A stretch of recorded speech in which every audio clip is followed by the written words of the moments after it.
Hello everyone, मैं हूँ आपकी स्टोरी टेलर ASR और आप सुन रहे हैं एक रिश्ता ऐसा भी। इसके प्रीवियस पार्ट में हमने देखा था कि जो अनाया होती है वो न्यूयॉर्क से इंडिया वापस आती है। उसकी जो फ़्लाइट होती है वो रात को लैंड करती है, जिसकी वजह से वो घर ना जाने की बजाय अपने ही एक होटल में जाती है। वो रात वहीं बिताती है और सुबह अपने घर के लिए निकल जाती है। जैसे अनाया अपने घर जाती है वो अपनी दादी और अपनी बहन रिया से मिलती है। ये तीनों बैठकर बातें कर रहे होते हैं। अब आगे ये तीनों थोड़ी देर ऐसे ही बातें करते हैं। थोड़ी देर बाद जो अनाया होती है वो खड़ी होती है और अपनी दादी से कहती है कि ठीक है दादी, मैं आपसे शाम को मिलती हूँ। फ़िलहाल मुझे ऑफिस जाना होगा क्योंकि मेरी एक बहुत इम्पॉर्टेंट मीटिंग है। तभी जो दादी होती है वो अनाया से कहती हैं कि ठीक है, चली जाओ, लेकिन शाम को जल्दी वापस आ जाना। तभी जो अनाया होती है वो कहती है कि क्यों दादी, क्या हुआ, कुछ इम्पोर्टेंट है क्या? तभी जो दादी होती है वो अनाया से कहती हैं कि हाँ, बहुत इम्पॉर्टेंट है। एक्चुअली क्या है ना कि मैंने तुम्हारी शादी के लिए एक लड़की देखी है और शाम को लड़की वाले आ रहे हैं तुमसे मिलने के लिए, तो शाम को थोड़ा जल्दी वापस आ जाना। जब अनाया ये बात सुनती है ना तो वो थोड़ा शॉक हो जाती है और अपनी दादी से कहती है कि व्हाट? दादी, आपने बिना मुझसे पूछे, बिना मुझसे जाने आपने मेरा रिश्ता तय कर दिया और लड़की वालों को भी बुला लिया। तभी जो दादी होती हैं वो अनाया से कहती हैं कि अच्छा, अगर मैं तुमसे पूछ लेती तो क्या तुम फ़ौरन तैयार हो जाती? मुझे पता ही था कि तुम्हारा क्या जवाब होने वाला है। तुम यही कहती कि नहीं दादी, मुझे अभी शादी नहीं करनी, मैं शादी नहीं करना चाहती, ये वो, यही बहाने देती ना तुम। मैं ना थक चुकी हूँ अनाया। पिछले 2 साल से मैं तुम्हारे ये बहाने सुन रही हूँ। 28 साल की हो गई हो तुम। कब शादी करनी है? जब बुढ़ी हो जाओगी तब शादी करोगी क्या? जो अनाया होती है वो अपनी दादी से कहती है कि दादी, आप क्यों नहीं समझ रही हो यार, मुझे शादी नहीं करनी है। तभी जो दादी होती है वो अनाया से कहती है कि मुझे कुछ नहीं समझना, मुझे कुछ नहीं समझना। शाम को जल्दी वापस आ जाना तुम, क्योंकि शाम को लड़की वाले आ रहे हैं। तुम्हारी तरफ से मुझे शिकायत का कोई मौका नहीं मिलना चाहिए अनाया। इतना बोलकर जो दादी होती हैं वो घूर के अनाया को देखती हैं। जो अनाया होती है वो भी चुप हो जाती है। उसे गुस्सा तो बहुत आ रहा था, तो वो क्या करती है, वो चुपचाप वहाँ से चली जाती है। क्योंकि अनाया अनाया दादी से कभी आर्ग्यू नहीं करती थी। अनाया के सामने ऊंची आवाज़ में बोलने की हिम्मत सिर्फ दादी में थी। दादी के अलावा कोई भी अनाया को ऑर्डर नहीं दे सकता था, क्योंकि अनाया कभी किसी की नहीं सुनती थी। जो अनाया होती है वो दादी से कुछ नहीं बोलती और गुस्से में वहाँ से चली जाती है। तभी जो रिया होती है वो दादी से कहती है कि दादू, क्या दीदू आएंगी? जितने गुस्से में वो गई हैं मुझे नहीं लगता कि वो आएंगी शाम को। तभी जो दादी होती है वो रिया से कहती है कि तुम फिक्र मत करो बेटा, मैं तुम्हारी दीदू को ना बहुत अच्छे से जानती हूँ, वो ज़रूर आएगी। जब रिया ये बात सुनती है ना तो वो खुश हो जाती है। दूसरी तरफ अनाया, वो गुस्से में गाड़ी में बैठती है और वहाँ से ऑफिस के लिए निकल जाती है। इस तरफ हम प्रज्ञा को देखते हैं। उसे रात भर नींद नहीं आई थी। वो पूरी रात सो नहीं पाई थी। उसकी आंखें जो थी वो लाल थी। वो उठती है, तैयार होती है और वो भी ऑफिस जाने के लिए निकल जाती है। थोड़ी देर में जो प्रज्ञा होती है वो ऑफिस पहुंच जाती है। वो ऑफिस जाती है और अपने काम में लग जाती है। इस तरफ अनाया, प्रज्ञा के आने के थोड़ी देर बाद ही जो अनाया होती है वो भी ऑफिस पहुंच जाती है। और जैसे ही अनाया की गाड़ी ऑफिस के अंदर एंटर होती है, तभी वहाँ पर जो प्यून होता है वो भाग कर आता है और सभी ऑफिस स्टाफ को बताता है कि बॉस आ चुकी हैं, सब लोग अपने अपने काम में लग जाओ। तो जो भी एम्प्लॉय इधर उधर फिर रहे थे, एक दूसरे से बातें कर रहे थे, वो जल्दी से जल्दी अपने डेस्क पे जाते हैं और अपने अपने काम में लग जाते हैं। दूसरी तरफ अनाया, वो अपनी गाड़ी से निकलती है और गुस्से में ऑफिस की तरफ आती है। वो ऑफिस के अंदर एंटर करती है तो देखती है कि पूरे ऑफिस में पिन ड्रॉप साइलेंस थी। सब लोग अपने अपने काम में लगे हुए थे। जैसे सब लोग अनाया को देखते हैं तो सब लोग खड़े हो जाते हैं और सब लोग बारी बारी से अनाया को गुड मॉर्निंग विश कर रहे होते हैं। जो अनाया थी वो काफ़ी गुस्से में थी। वो किसी के भी गुड मॉर्निंग का कोई जवाब नहीं देती और सीधा अपने केबिन में चली जाती है। जब अनाया गुस्से में वहाँ से जा रही होती है ना, तो दूसरी तरफ प्रज्ञा, वो भी अनाया को देख लेती है। उसे पता चल जाता है कि यही उसकी बॉस है जिसे उसने कल रात को थप्पड़ मारा था। प्रज्ञा इस बात को जितना बुलाने की कोशिश कर रही थी ना, वही सब सीन फिर से प्रज्ञा की आंखों के सामने आने लग जाते हैं। वो बहुत ज़्यादा डर जाती है। उसे लगता है कि अब अगर वो अनाया के सामने गई ना, तो अनाया उसे नहीं छोड़ेगी। वो उसे जॉब से निकाल देगी और पता नहीं उसका क्या हाल करेगी। जब प्रज्ञा ने अनाया को इतना गुस्से में देखा होता है ना, तो प्रज्ञा को लगता है कि शायद अनाया रात वाली बात से ही गुस्सा है। उसका गुस्सा अभी तक शांत नहीं हुआ है, जिस वजह से प्रज्ञा को और भी ज़्यादा डर लग रहा होता है अनाया से। जो प्रज्ञा होती है वो अपनी चेयर पर बैठी होती है और डरते डरते काम कर रही होती है।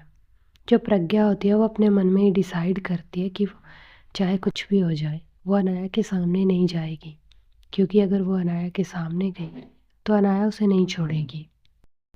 दूसरी तरफ अनाया वो अपने केबिन में बैठी काम कर रही होती है। थोड़ी देर बाद जो अनाया होती है वो मैनेजर को बुलाती है। जो मैनेजर होता है वो अनाया के केबिन में आता है। जो अनाया होती है वो उस मैनेजर से कहती है, मिस्टर विक्रांत, राइट? तो जो वो मैनेजर होता है वो कहता है कि यस मैम। तो जो अनाया होती है वो कहती है कि सबसे पहले तो आप मेरे लिए एक सेक्रेटरी अपॉइंट कीजिएगा, क्योंकि मुझे उसकी बहुत ज़रूरत है। ये जो मिस्टर बंसल का प्रोजेक्ट है ना, इसकी फ़ाइल मुझे चाहिए, और जो टीम इस पर काम कर रही है उसके हेड को भी भेजिएगा। मुझे कुछ इम्पोर्टेंट डिस्कस करना है। इतना बोलकर जो अनाया होती है वो मैनेजर को वहाँ से भेज देती है। जो मैनेजर होता है वो अनाया के केबिन से बाहर आता है और सीधा जाता है प्रज्ञा के पास। तभी जो मैनेजर होता है वो प्रज्ञा के पास आता है और बहुत प्यार से प्रज्ञा को बुलाता है, हाय प्रज्ञा। एक्चुअली ये जो मैनेजर होता है ना, मिस्टर विक्रांत, ये प्रज्ञा को वन साइड लव करता है।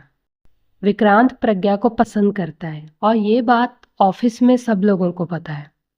प्रज्ञा को भी इस बात का थोड़ा थोड़ा आइडिया है, हालांकि उसे इस बात का श्योर नहीं है कि विक्रांत उसे पसंद करता है, लेकिन जिस तरह से विक्रांत प्रज्ञा को ट्रीट करता है ना, तो प्रज्ञा को भी ये बात थोड़ी थोड़ी लगती है।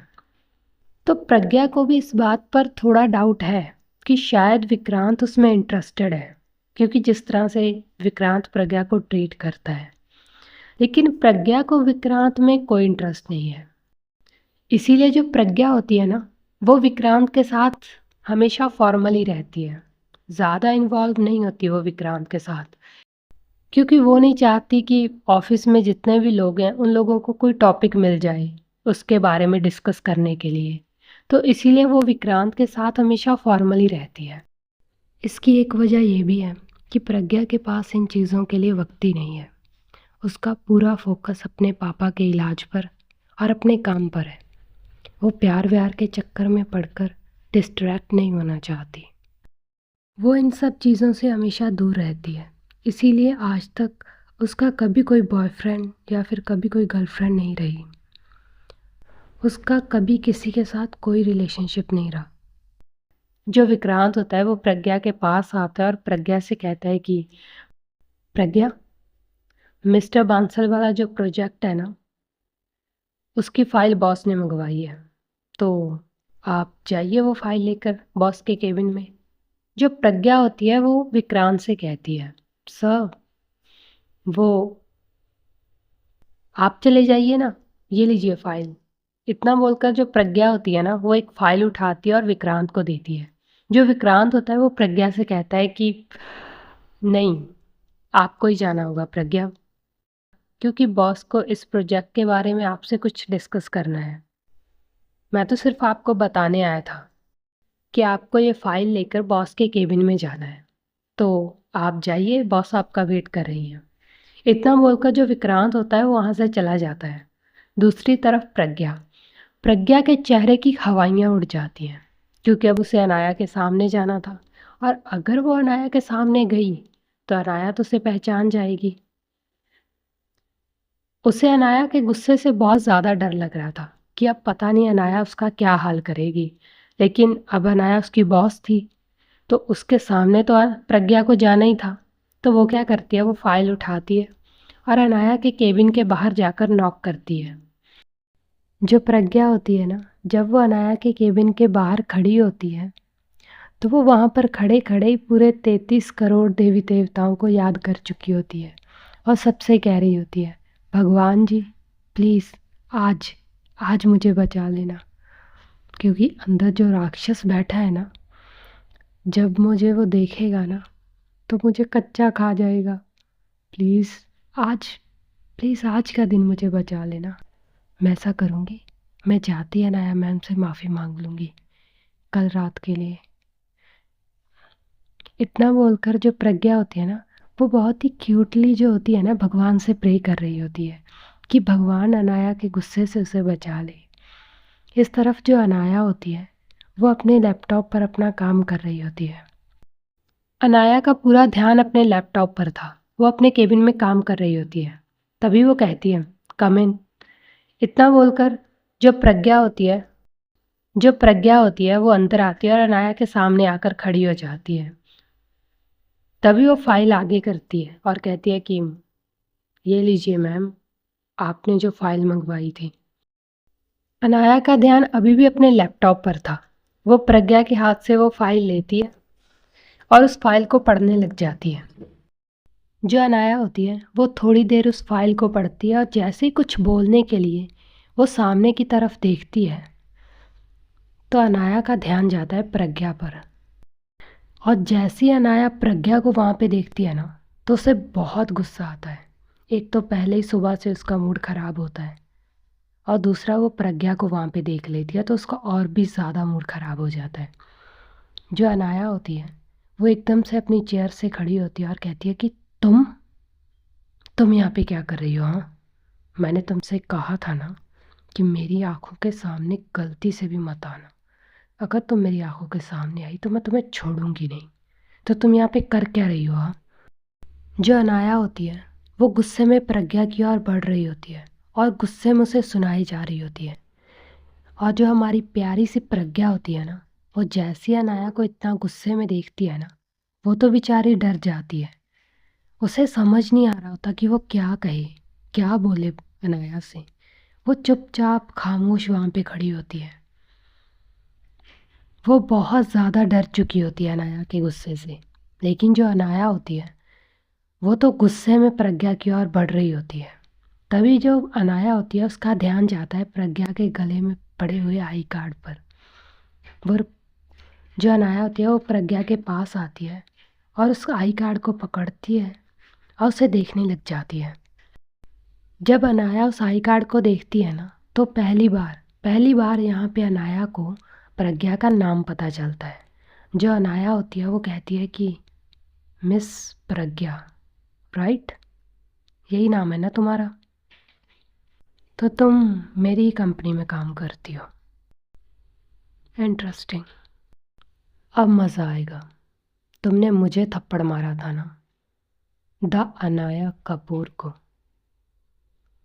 अब उस थप्पड़ की गूंज तुम्हें 24 घंटे तुम्हारे कानों में सुनाई देगी। अगर मैंने तुम्हें जॉब से निकाल दिया ना, तो ये तुम्हारे लिए बहुत छोटी सी सज़ा होगी। फिक्र मत करो, मैं तुम्हें जॉब से नहीं निकालूंगी, बल्कि मैं तुम्हारा जीना हराम कर दूंगी मिस प्रज्ञा। जो अनाया होती है वो गुस्से में ये सब प्रज्ञा से बोल रही होती है कि तभी उसके केबिन पे नॉक होता है। जो अनाया होती है वो प्रज्ञा से 2 कदम पीछे होती है और कहती है कि कम इन। तभी वो जो विक्रांत होता है वो अंदर आता है और अनाया से कहता है कि मैम, मैंने आपके लिए एक सेक्रेटरी को अपॉइंट कर दिया है, आप बस एक बार उसका इंटरव्यू ले लीजिएगा। तभी जो अनाया होती है वो कहती है कि नो नीड, अब इसकी ज़रूरत नहीं है, क्योंकि मुझे मेरी सेक्रेटरी मिल गई है। तभी जो विक्रांत होता है वो कंफ्यूज हो जाता है कि ये मैम क्या बोल रही हैं। तभी जो अनाया होती है वो प्रज्ञा की तरफ देखती है और कहती है कि आज से मिस प्रज्ञा मेरी न्यू सेक्रेटरी हैं। जैसे विक्रांत ये बात सुनता है ना, वो शौक, और सबसे बड़ा शौक अगर किसी को लगता है तो वो होती है प्रज्ञा। जिस इंसान से वो दूर भाग रही थी, जिसके वो सामने भी नहीं आना चाहती थी, अब उसी इंसान के साथ उसे 24 घंटे रहना होगा। जो प्रज्ञा होती है वो तो ये बात सुनकर और भी ज़्यादा डर जाती है, क्योंकि वो तो पहले ही अनाया से डरती थी। अब अनाया ने उसे अपनी पर्सनल सेक्रेटरी बना लिया है, तो अब पता नहीं अनाया उसका क्या हाल करेगी। ये स- ये सब सोच सोच कर ही प्रज्ञा को बहुत ज़्यादा डर लग रहा होता है। जो अनाया होती है वो प्रज्ञा के सामने आती है और प्रज्ञा से कहती है, मिस प्रज्ञा, आज से, इनफैक्ट अभी से, आप मेरी न्यू पर्सनल सेक्रेटरी हैं। सो बी रेडी। इतना बोलकर जो अनाया होती है वो अपनी चेयर पे जाके बैठती है और अपना काम करने लगती है। जो अनाया होती है वो अपने लैपटॉप पर काम कर रही होती है। तभी वो विक्रांत से कहती है, मिस्टर विक्रांत, आप जाइए और मिस प्रज्ञा को मेरा सारा शेड्यूल और सारा काम समझा दीजिए कि उन्हें क्या क्या करना है। अगर मिस प्रज्ञा से कोई गलती हुई तो सबसे पहली जॉब आप ही की जाएगी। जब विक्रांत अनाया की ये बात सुनता है ना, तो वो भी काफ़ी डर जाता है, क्योंकि जॉब तो सबको प्यारी होती है ना। तो विक्रांत जो होता है वो प्रज्ञा को लेकर वहाँ से चला जाता है। जो विक्रांत होता है वो प्रज्ञा को लेकर अपने साथ अपने केबिन में जाता है, और वहाँ पर जाकर उसे सारा काम, अनाया का जितना भी शेड्यूल होता है वो सब कुछ समझा देता है कि उसे क्या क्या करना है और कैसे कैसे करना है। जो प्रज्ञा होती है वो भी समझ जाती है। जो प्रज्ञा थी वो एक ही बार में सब कुछ अच्छे से समझ जाती है, क्योंकि प्रज्ञा काफ़ी ब्रिलियंट स्टूडेंट रही है और उसकी ऑब्जर्विंग पावर काफ़ी अच्छी है। तो वो एक ही बार में विक्रांत के समझाने पर सारी चीज़ें समझ जाती है और विक्रांत से कहती है कि जी सर, मुझे समझ आ गया, आपने जैसा कहा है वैसा ही होगा। जो विक्रांत होता है वो बहुत प्यार से प्रज्ञा से कहता है, प्लीज़ प्रज्ञा, संभाल लेना, अगर आपसे एक भी गलती हुई ना तो हम दोनों की जॉब जाएगी।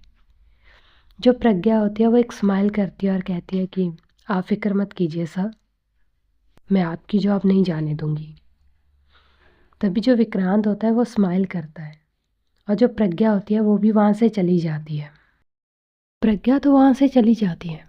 जो विक्रांत होता है वो बस स्माइल करते हुए प्रज्ञा को वहाँ से जाते हुए देख रहा होता है, क्योंकि वो तो प्रज्ञा को पसंद करता था, और प्रज्ञा ने अभी जो उससे कहा होता है ना, ये बात उसे काफ़ी अच्छी लगती है। तो वो बस स्माइल कर रहा होता है और प्रज्ञा के बारे में सोच रहा होता है।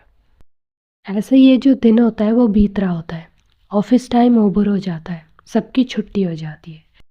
तो सभी लोग जितने भी एम्प्लॉय होते हैं वो एक एक करके वहाँ से निकल रहे होते हैं। जो प्रज्ञा होती है वो भी अपने घर जाने के लिए निकल जाती है, क्योंकि उसे कल से अनाया की एज अ सेक्रेटरी ज्वाइन करना था।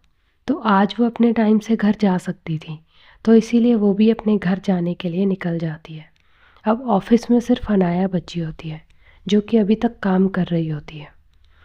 जो अनाया होती है वो अपने लैपटॉप पे काम कर ही रही होती है कि तभी उसके फ़ोन पे दादी का कॉल आता है।